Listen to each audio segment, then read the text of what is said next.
Hello, my name's Paul Swansborough and I'm your Reform UK candidate in the parliamentary election for Altrincham and Sale West.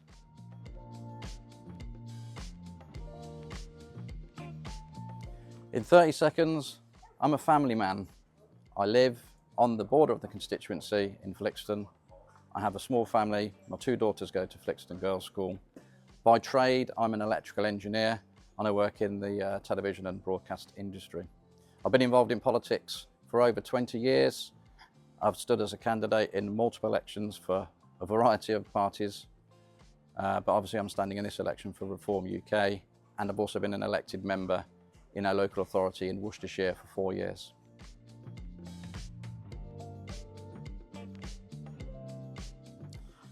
I'm standing for election because, as far as I can see, a lot of people are very unhappy with the two mainstream political parties.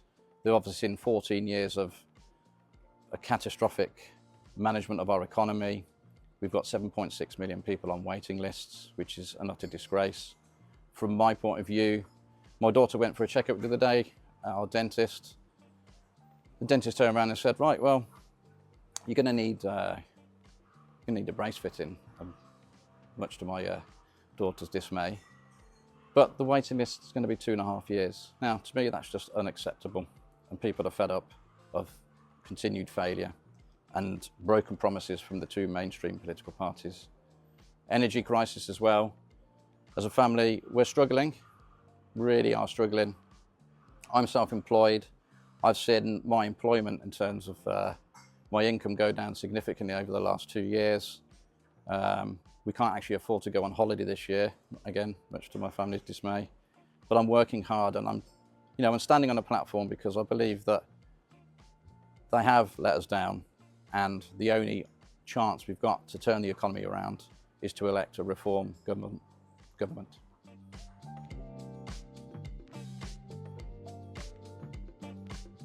So I have to say that having been an elected member in a local authority does give you a huge insight into the workings of local government. And I can imagine that the problems that I saw in local government, the immense waste of public money, the amount of money that we spent on, just simple things like we had a review of leisure services in Redditch, and the money that was spent on consultants was just ridiculous. And yet we had officers working in the local authority that were on salaries of 80,000, 90,000 pounds a year. I mean, that just to me was just wrong. And of course, if that's happening at a local level, God knows what's happening down in Westminster. So yeah, I see there's a lot of waste, and a lot of our policies that Reform are aiming to achieve in terms of our savings are all about cutting waste, getting rid of all the bureaucracy. Again, the NHS is full of bureaucracy. It needs to go. The money needs to go to the frontline workers. On top of that, I was part of the campaign to leave the European Union. I worked with Nigel Farage on that. I was a member of his party, and I was part of the Vote Leave campaign. Now, I know that this constituency didn't overwhelmingly vote to leave the European Union, but I saw the passion out there, and obviously the majority. Now, I know it was marginal, but 17.4 million people voted to leave the European Union, and we have to respect that vote. So again, that gave me an insight into, people were angry. And again, it was all about the two mainstream political parties were completely out of touch with the views of the British people, which is why we voted to leave.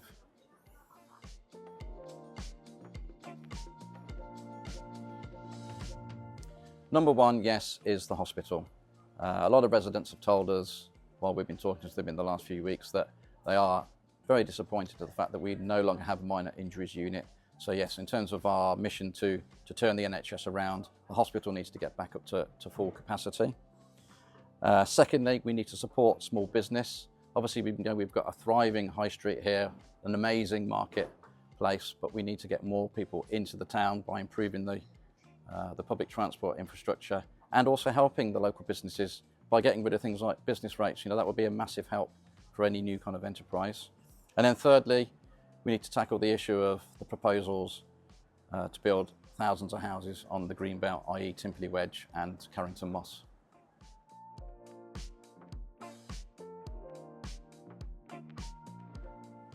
I don't think I'll change anything.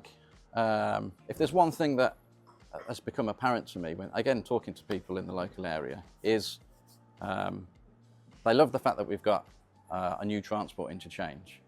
But one of the things that came up consistently was the fact that there's no cafe in the interchange. People really want a cafe in there. So it's not necessarily about changing, but something I would like to do is to try and, again, this is all about sponsoring and getting new businesses into the area, is, you know, get a cafe up and running in the interchange.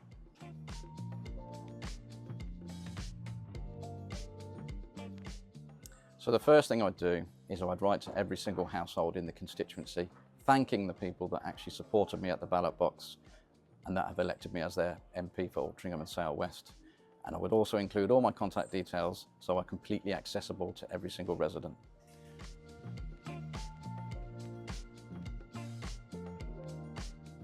So yeah, I've already mentioned the fact that we do need to get Altrincham Hospital back up and running to its full capacity. I think there certainly is, again, having listened to people in the constituency, particularly in Altrincham, I have to say, there is definitely scope to open an additional GP surgery. It's clear that the existing surgeries are finding it difficult to cope. They're overwhelmed with patients, and of course that would also have a benefit of it would ease pressure on the A&E departments over at Wythenshawe and the Urgent Treatment Centre in Trafford General. On top of that, our policy would be to reward the frontline staff as well. We all know there's a problem with retention, so we would reward staff with 3 years, basically 0 basic rate income tax. That would help with retention. And then thirdly, we would lift currently there's a cap on medical training, which obviously doesn't help the situation when we've got huge shortages within the NHS in terms of recruitment. So we need to get that cap lifted on medical training.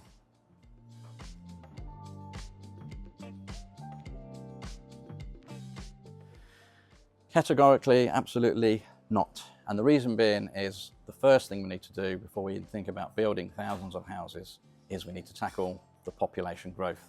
It's a well-known fact that the numbers coming in are detrimental to things like the healthcare system, school places, and a whole range of public services. So no.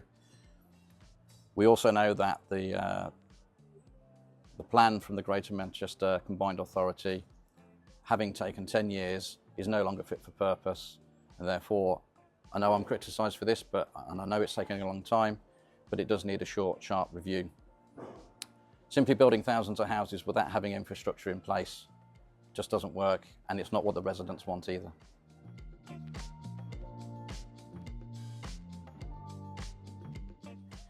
Well, I think the issue here is the fact that we all know that we've got some absolutely fantastic schools here, not just in Altrincham, but across the whole of Trafford. And it's one of the reasons that a lot of people are attracted to come and live here. What we shouldn't be doing is taxing people that are sending their children to the independent schools. So we already know that at least 2 of the schools, independent schools here in Altrincham, are looking at possibly closing down.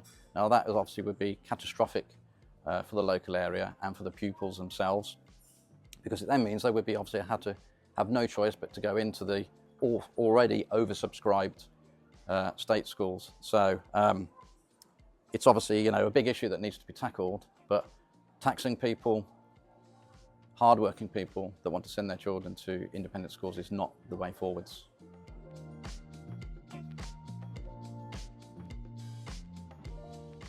So it's a well-known fact that small and medium-sized businesses are the backbone of our country, and therefore I would lobby the government to zero business rates, particularly for enterprises and businesses that are based on the high street. I would work with the local authority to get some kind of free car parking scheme, again to try and get people back into the town centres and spending money. And then thirdly, I would definitely work with the local Chamber of Commerce and the BID to get as much investment into the town as I can.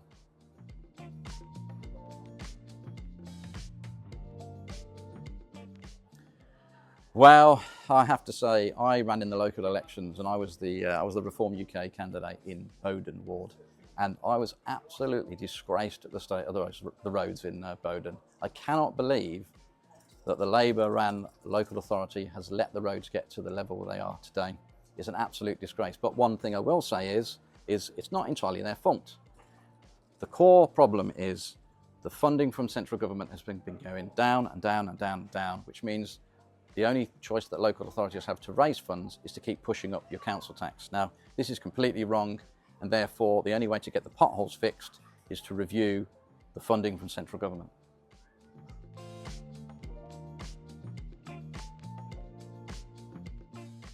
So I'd like to rephrase the question, if I may, and that is, do I support £60 million worth of taxpayers' money being completely wasted on a clean air zone that's not even working or hasn't even started? I don't believe that by taxing people, hard-working small businesses, is going to clean up the air. We already know, I guess it has to be stacked up by the data as well, the air across Greater Manchester is in a pretty good position at the moment. It doesn't need a further tax on people to clean it up.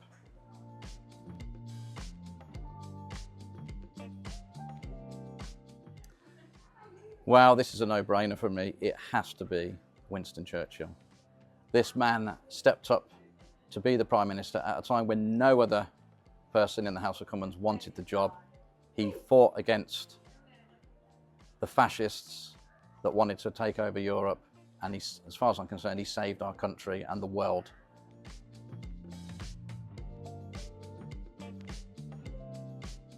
So my favourite album is an album called Please by the Pet Shop Boys.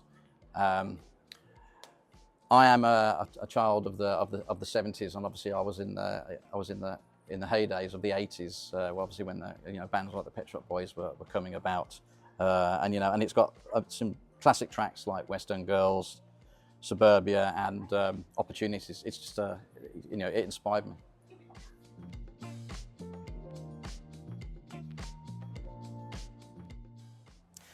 Now I've got to be honest with you, I'm not a big book reader. In fact, I don't read at all. I've never had an interest in reading books. I know that's probably wrong, but I have a very small level of concentration. But if there was a book that I could name, it would be something like A Christmas Carol by Charles Dickens.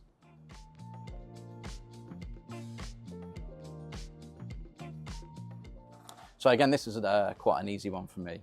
It's a lot of people may not have heard of it, but it's called Brazil by Terry Gilliam. And it's the story of a civil servant called Sam Lowry. And it's set in the future, in a kind of dystopian society, pretty much like what you're going to get with a Labour government, basically.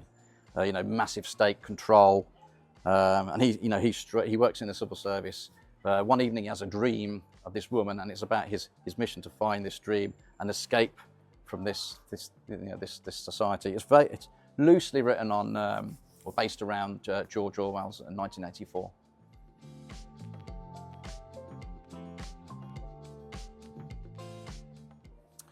Again, this is quite an easy one for me.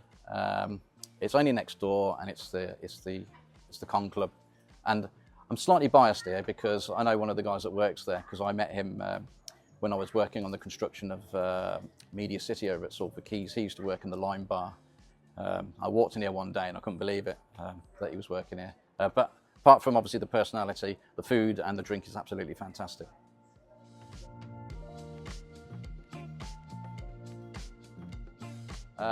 It's my first employer, actually, my first boss. So when I was 16 years old, I took on a youth training scheme within a small theatre in Redditch. It's called the Palace Theatre in Redditch in Worcestershire. And the technical manager, God bless him, he's no longer with us, was a guy called Arthur Bunniger. He was affectionately known as Bunny. And he indoctrinated the whole kind of like the work ethic. He supported me, he pushed me, and he knew that he knew I was an ambitious person.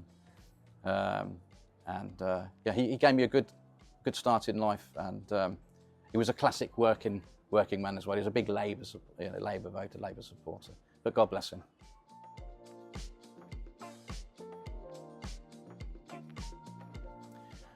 So, yeah, obviously this won't come as a surprise to people that do know me personally, but maybe it will to the wider world. I've got to admit that being a candidate for Reform UK isn't easy. It is not easy. So what I'm going to tell you is I am married to an Afro-Caribbean woman, and I have two beautiful mixed-race children. Now, I'm saying this because I'm sick and tired of people calling me a racist. And there's one thing that I am not a racist.